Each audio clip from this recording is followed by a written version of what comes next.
Our goal is to prove that you can be profitable, responsible, and still sell products and help, the community and the environment.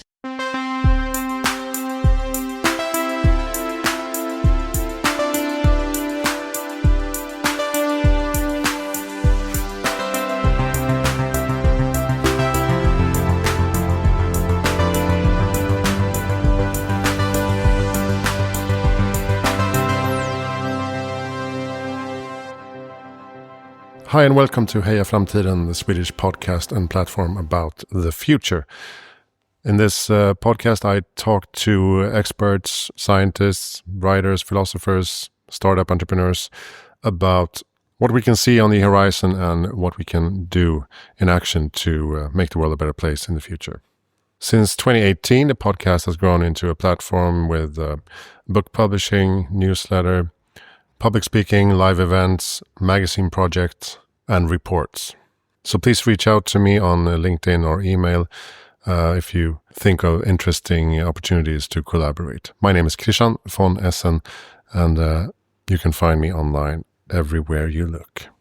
This episode is actually a live interview on stage at Norrsken House in Stockholm, where I was invited to lead this conversation with Wendy Savage from Patagonia. She is Senior Director of Social Impact and Transparency. And we talk a lot about how to manage very complex supply chains, how to put pressure on suppliers and factories when you're not a very large customer in that area. We talk about fair trade, we talk about fair wages and sustainability, circularity, all that kind of stuff. The conversation also resulted in an article on Impact Loop, where I'm a freelance reporter, impactloop.se and impactloop.com. You can find an article in both Swedish and English. If you want to know more about my work, you can check out hejaframtiden.se. If you want to know more about Norrsken, where we recorded this episode, you can check out norrsken.org, norsken.org, and of course patagonia.com. So let's travel back in time a few weeks and listen to this fascinating conversation with Wendy Savage. Because you know what they say, when you have a big head, big brain, you wear many hats. My name is Christian von Essen. I work as freelance reporter for a news website called impactloop.se, which many of you have heard of. It's rolling out now in Europe as impactloop.com, so that's going to be really interesting. I also run a podcast called Heja Framtiden, which means like cheer the future, go future. And it's a future optimistic interview podcast I've done for 7 years, 563 episodes, interviews with founders, scientists, writers, philosophers, everyone. I'm also doing moderating stuff and public speaking, so this is the third hat, and I'm trying to combine them all today. And with that, I would like to welcome Wendy Savage on stage. Welcome to Norrsken House in Stockholm. Please, round of applause.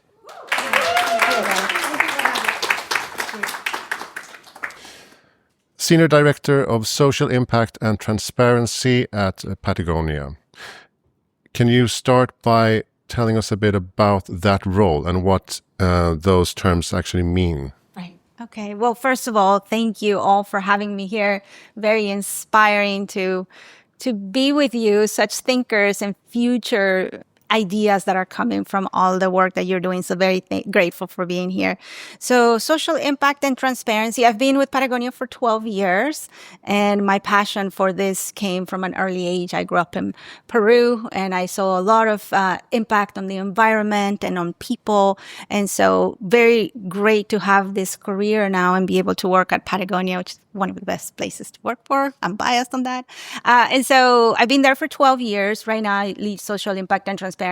And so social impact umbrella looks at everything that has to do with labor and human rights in our global supply chain to make sure that everything that we make is made in a responsible way. And then the transparency piece helps us, one, to map and know where our stuff is made. It helps us make sure that whatever we're telling our customers and claiming about our products, it helps us make sure that it is true. And it also helps us implement every single initiative that you think of, from decarbonization to human rights to animal welfare. Because if we don't know where our stuff comes from, then we can't make an impact and we can't work on all those things. So just a little bit of what all those buckets. And all of that is linked to what we talk about quality, because a quality product is not just how durable it is, but it's everything that goes into it, from the fiber to the moment that you take it from the store. So, yeah. Great. I think we're done now. No, but and you're here for a special reason as well with regards to quality. Yes. So we always want to make that connection between quality and what quality means to us holistically.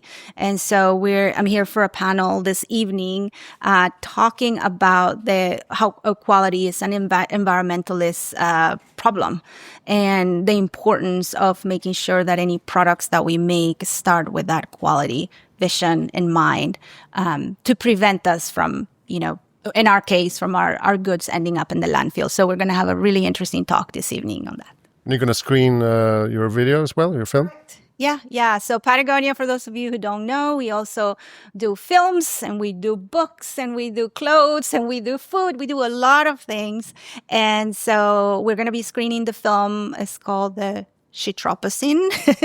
It's a funny name, but it's a great way to just communicate everything that we're making and then our efforts, and how we want other brands and other like-minded business people to join us in this effort. So we'll be screening that and talking. And on Sunday, I think you're opening up a thrift shop here in Stockholm. Yes, there's many things that we're doing here. So yeah, we also work a lot in trying to improve our circularity initiatives, and working with thrift shops, working on upcycling, recycling, and the different partnerships. It's very important to us. So yeah, we're doing many things while we're here. Well, let's dig into the supply chain work. You work with something called the fourfold process. Can you tell us a bit about that? And how has this work evolved over the years? Because you've been an instrumental part of this, I think. Yes. So we don't own the factories where our apparel is made. Common belief is that all brands own their manufacturing process, and we don't. And so we rely on partners globally to make every single process of our products. And so because of that, we have to be very selective of who we partner with. It's not only can they make the product, but do they share our philosophy? Do they share our what we require as far as environmental impacts, social impacts? And so this fourfold process was created to make sure that we are selecting partners that can be with us for a long term. We are not the kind of brand that picks a partner for one season and then drops them and goes from place to place. So the fourfold process is something that we started, and it looks at quality, social impacts, environmental impacts, and the business part. And the beauty about this process is that all four are held at the same level. Not one is more important. So, for instance, if we have a potential new supplier coming in, and they're great in price, and they're great in deliveries and, say, environment, but they don't meet the social impacts, then we can say, hold. We can't accept that supplier yet. Same for enviro or business. So we each have equal veto power. Not to say that we don't work with them eventually, but then we have to make very important decisions as to, okay, can this supplier eventually meet our requirements? What do they need? Do they need an investment from us, or are they just not aligned with our ethos and what we're trying to do? So for us, transparency from the supplier is very important. Commitment to improvement is very important. There's no perfect partner out there. We are not a perfect brand. And so we come with this openness of working together on anything that is happening. And so that's the four process, and it's something that we started just doing it at the finished goods level first to sort of condense our supply chain. Now we've migrated to do that at the fabric level as well. And so every year we go further and further down the supply chain, looking at the fibers, looking at the components or the coatings or anything that can cause an impact. We run them through this process. Yeah, that was actually a follow-up question. Do you actively invest in some of these suppliers? So sometimes we do because of the technical nature of our products.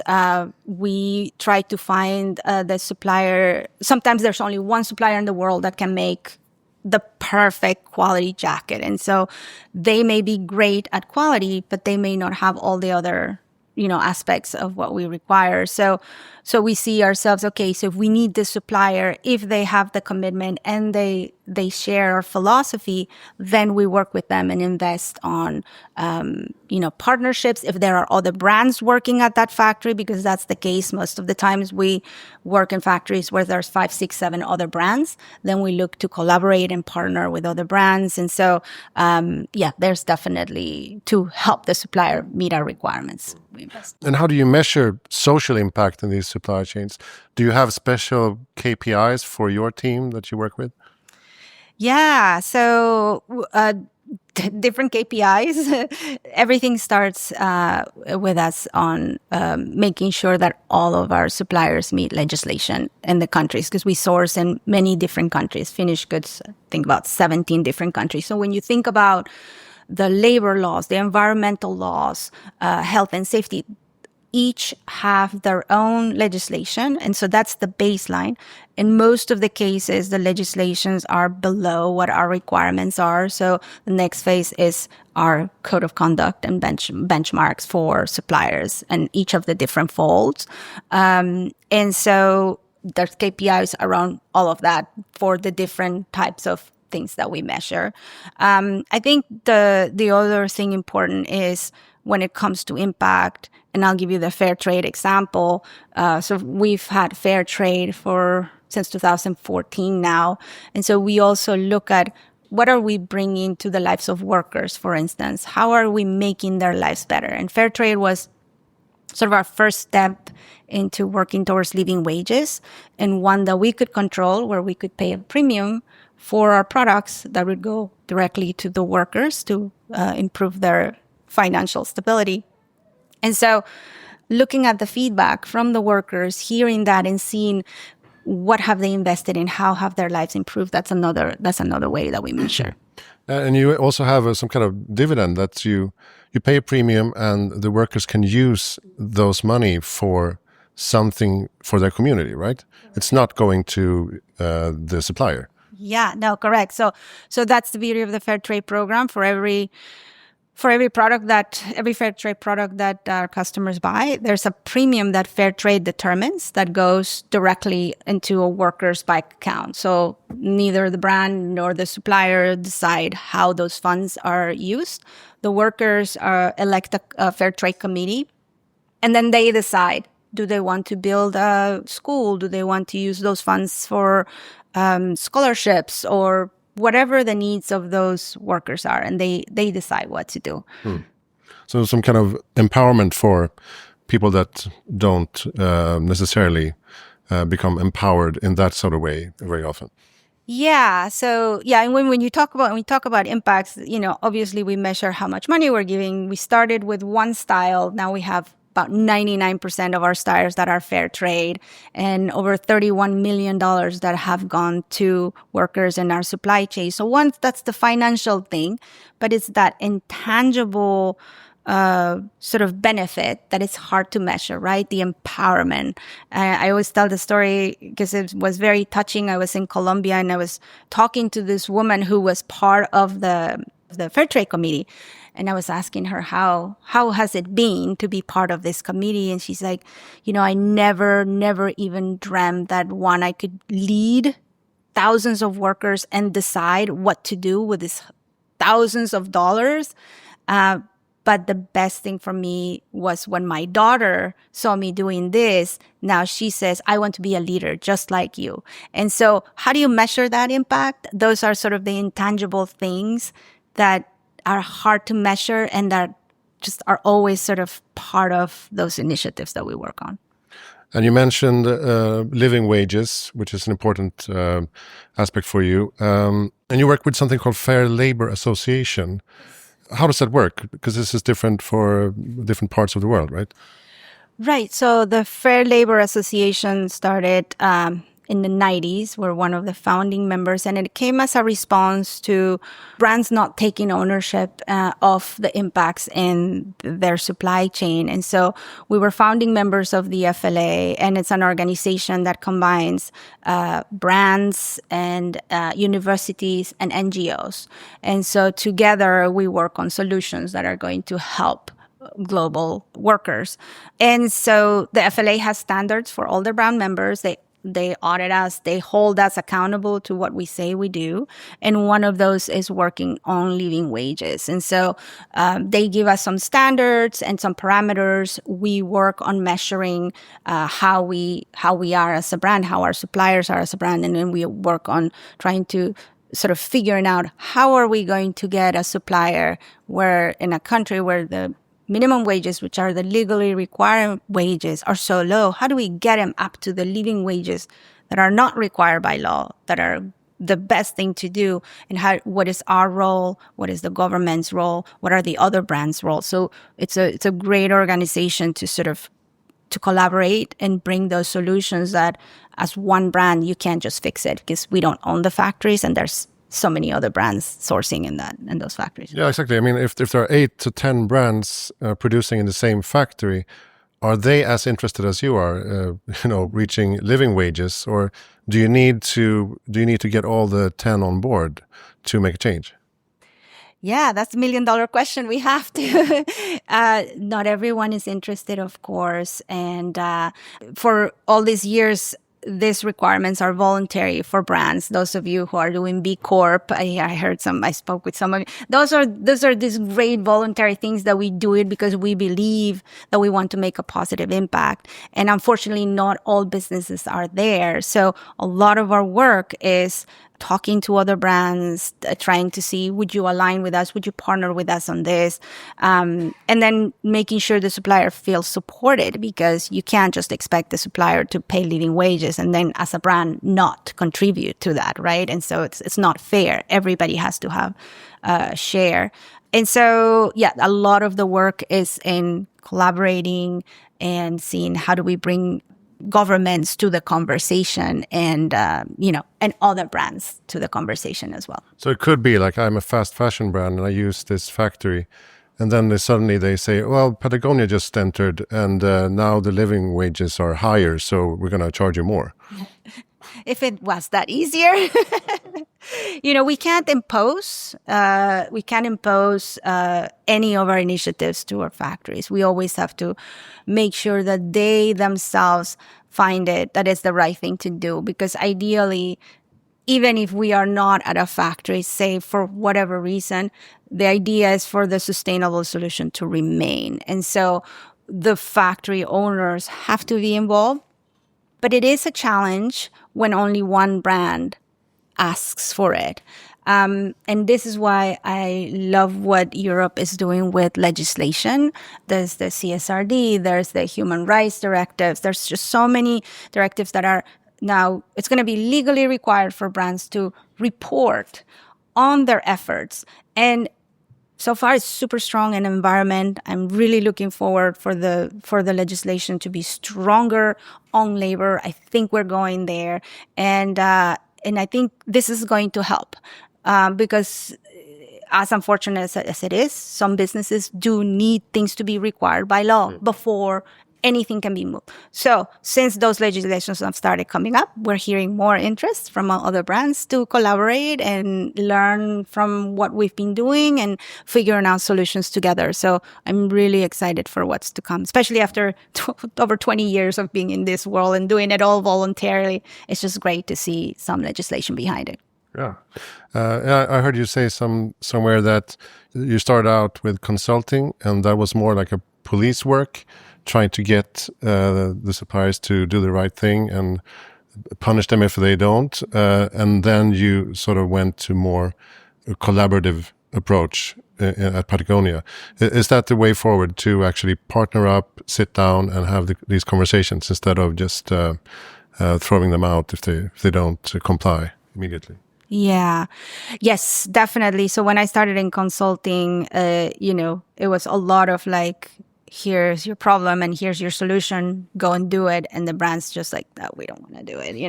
But at Patagonia, we have an opportunity to actually make change, even if it's not like a flip of the switch that you change the next day. It takes a long time. But yeah, that's the idea in partnering with suppliers. Because when you think about it, I think for many years it was this like, we are the brand and you're the supplier and you do what I say. And it should not be like that. We wouldn't exist as a brand if it wasn't for our supplier partners. And I think you can attest to all of your work. You could not do any of what you do if it's not for all the partners. And so this equal partnership and respect is necessary. And, from my years of working in consulting and now with Patagonia, I think that is one of the ingredients that has made the difference, is this partnership, is this, we're not here to judge you because we know that you have challenges, we have challenges. It's how do we meet in the middle and how do we help each other as partners to grow together and improve together. And so it's hard work. It takes time. And, sometimes people don't understand, it's like, okay, well, if the supplier is not compliant, just drop them. That doesn't bring about the change that you want to make. It's only in partnering and in work. And then sometimes we do have to let suppliers go. It's very rare. But when we find that the supplier is not align 100% and stops collaborating and stops improving, then there's a problem. And so do we really want to be in that partnership? Maybe it's not right anymore. And so we have to make very difficult decisions. Can you say something for context about the complexity of your supply chains? What are we looking at? Yeah. What are you working with? Right. So I'll give you, so this is our better sweater. This is one of our darling product. It's made of recycled material. And so to make this sweater, probably there's at least 7 or 8 layers of supply chain, right? When you think about the recycled bottles that turn into pellets, that turn into yarn, that turn into fabric, and then and then there's the liners and there's just so many layers of suppliers. So that's one product. And then add all the different countries that all of those processes happen. So you add that complexity, and then they all are different owners and different business owners. So in order for us to implement recycle, you don't only have to talk to one supplier, you have to talk to all the 7 layers and make sure that they all agree to go in this journey with you. Or, just whatever initiative, decarbonization, you have to talk to wherever that impact is happening. And so it's quite complex. I actually have a slide where you can see it's not just like finished goods and, fabric. It's not linear. It's like a spider web of things. Yeah. Sounds like a nightmare. But what about the transparency part of your job? And transparency and traceability, that's also equally complex in a complex web. Do you use technological tools to trace and source materials and see where they come from and where they've been? Or do you develop these tools yourself, or do you buy them from third parties? I think a lot of Swedish companies are working on, these kind of SaaS platforms. So I'm just curious how you work with that. Yeah. So we've been doing traceability for a long time, before the word traceability was actually in the general speech. And they called it mapping, and they called it all sorts of things. And so, when we started, there's really no technology. Right now, I think you can find one in every corner who are offering to fix it for you. But there was nothing. And so we started with good old plain Excel spreadsheets and phone calls and stuff. And so that's how sort of we started building and understanding who are our partners, where where do they change? Why do they change? Why do they switch? And so it was really good exercise to start manually in a way, because now we know what we're looking for in a platform. And so now we do have a platform that we work with, and it helps us. I mean, we already know what our supply chain, but it helps us gather that data and continue to update that data live and do it connected to the fiber. I think that was one of the challenges that we had, is that we had the supply chain on the side and then all the product information on the side, but they were not connected. And so with the platforms that we have now, they're going to be connected. So we'll be able to say, okay, who's part of this sweater? See the map and identify it. Mm-hmm. And the transparency part, is that related to sharing data between suppliers and between you and the public, or is it just getting those steps in order? Yeah. So the first step is the supplier sharing with us. A lot of times, I think nowadays suppliers are more keen on their information being shared across brands.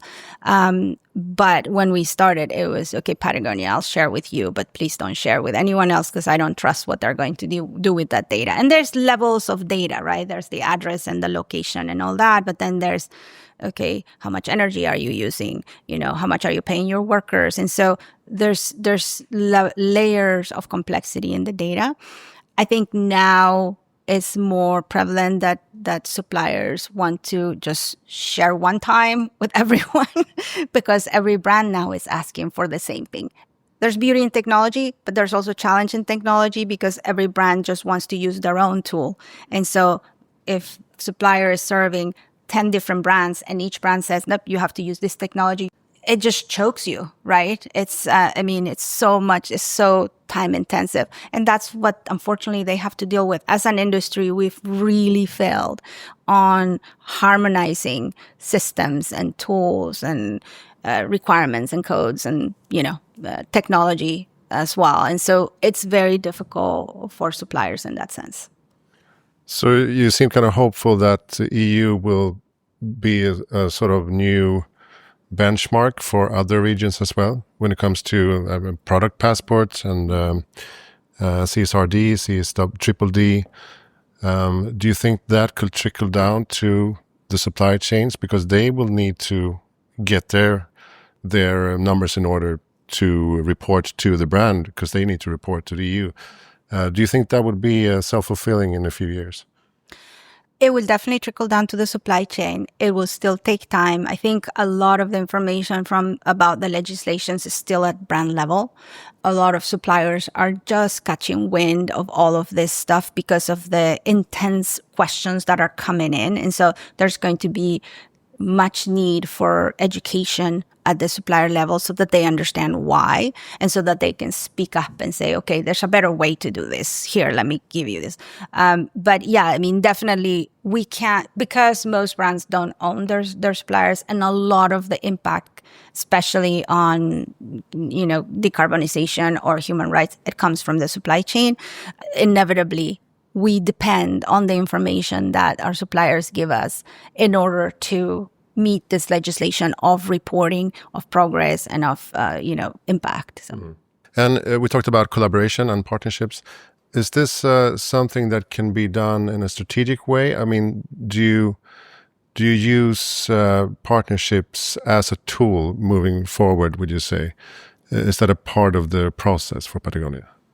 Yes, it has always been part of the process. I was telling someone we're very big as a name, but in the industry we're a small brand when it comes to products. And so, maybe we are 20% of a factory's production and finished goods. The lower you go in the supply chain, the least leverage we have as far as, we buy maybe 0.5% of fabrics in one ginormous business. And so partnerships are very, very important to accomplish what we want to do.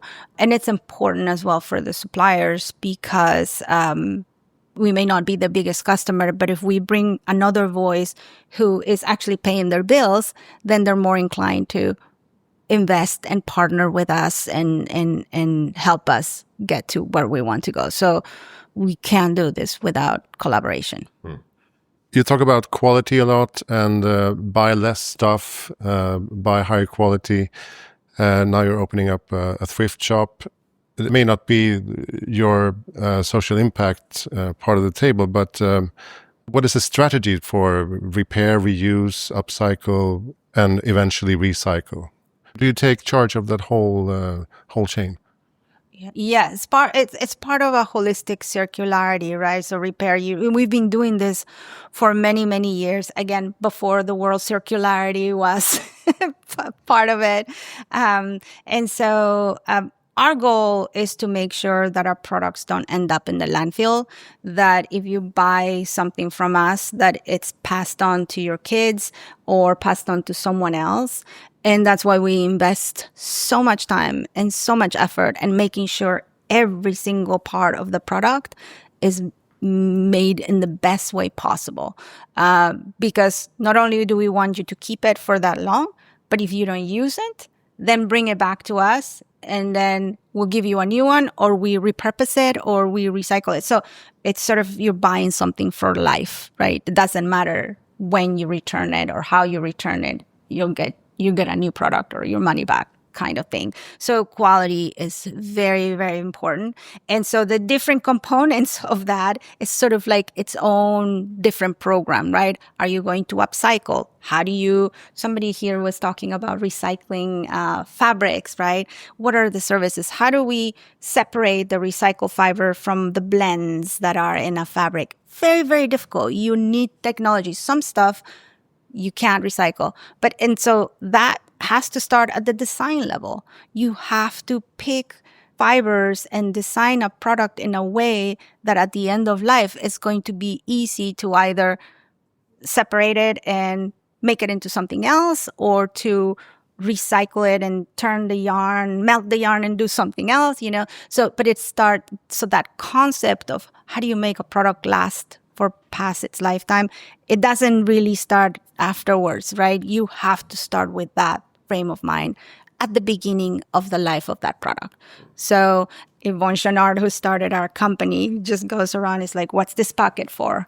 What is this zipper for? What is this? So if it doesn't have a use, you will not see it in our product. Because if you have an extra button just because it's nice, that means thousands and millions of little buttons, and that's resources. That's a waste. And so everything that you see in a product is very well thought and very well planned.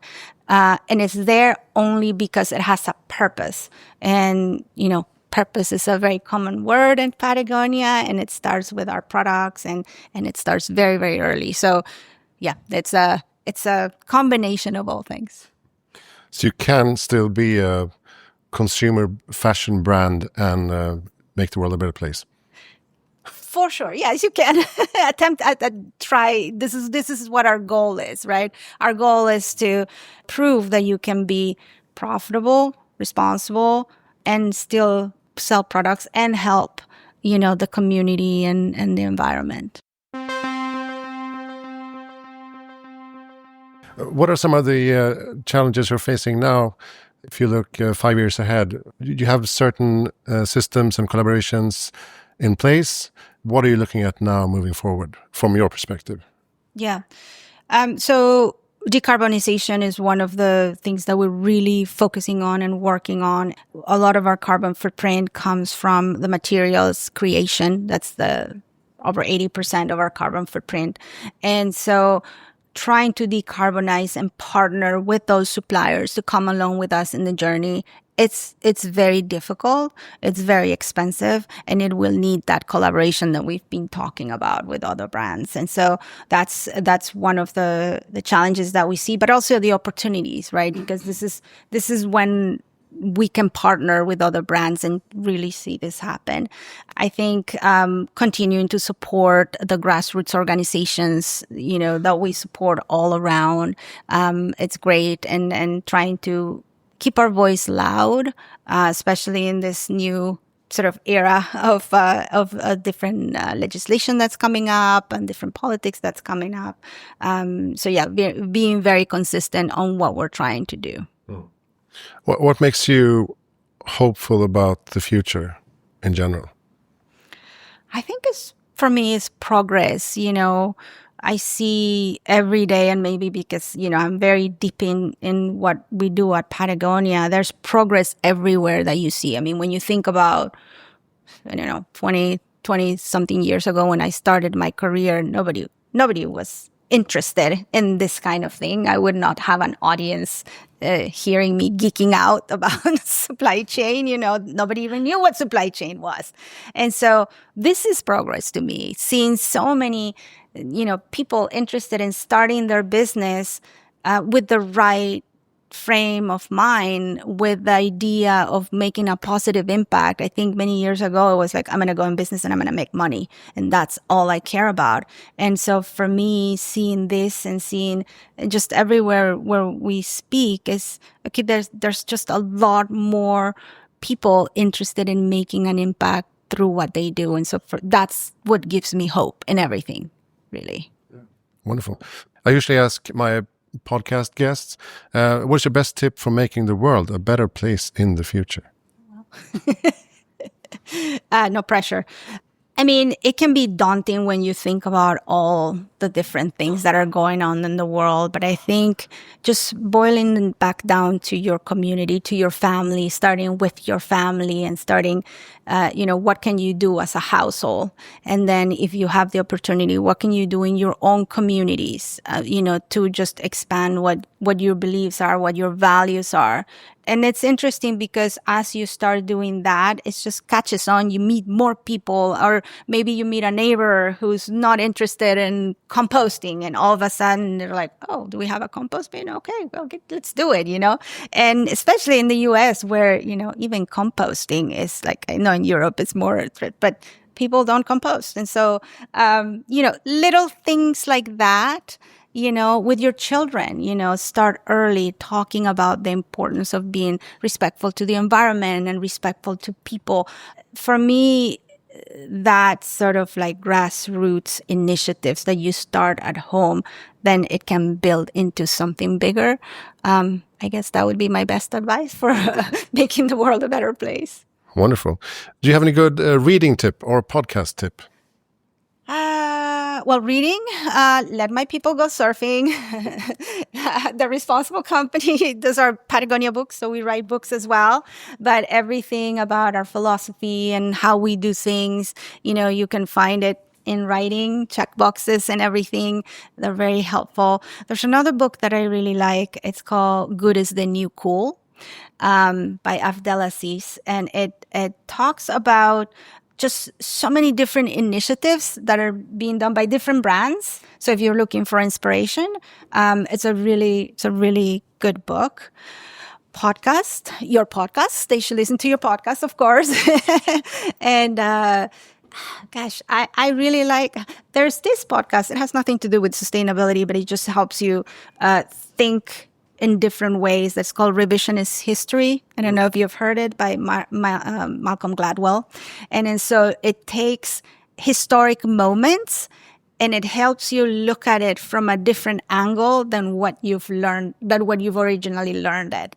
And so I really love to just how you can just look at things from a completely different angle and think, oh, wow, I never thought about it. And it just completely changes your framework, your frame of mind. And so I apply that to everything, in my work. So somebody comes like, oh, that's impossible to solve. I'm like, well, is it really? And so that's like a good way to challenge. You always have naysayers. You always have people that want to bring you down. But I'm like, you know what? Maybe we haven't looked at it from all the angles that we need to look at it to bring about a different perspective. So that's... Yeah, we should mention also that Good is the New Cool is also a podcast that you were a guest on. Yes, it is. Who do you think I should interview? Kate Raworth. I don't know if you know her. She wrote this book called The Donut Economics. And you know her? Yeah. Oh, yay. Okay, so if you haven't interviewed her, she is wonderful. I just love how she calls herself a renegade economist. And she's challenging this, like, centuries old ways of doing things. And she puts the planetary boundaries along with the social boundaries. So looking at that together. And I think for so many years, environmentalism and then social impact has been seen as a separate thing. It's just all one. And we have to tackle it all one. And I really love how she does it. Yeah. Yeah, I saw her speak at a conference here in Stockholm, but I didn't get to meet her afterwards. Thank you so much, Wendy Savage, for joining Heja Framtiden. Thank you for having me. Really, really great chat. And Patagonia.com for more information about this amazing company, and hejaframtiden.se for more information about the podcast and my other projects. My name is Christian von Essen. Thank you so much for listening.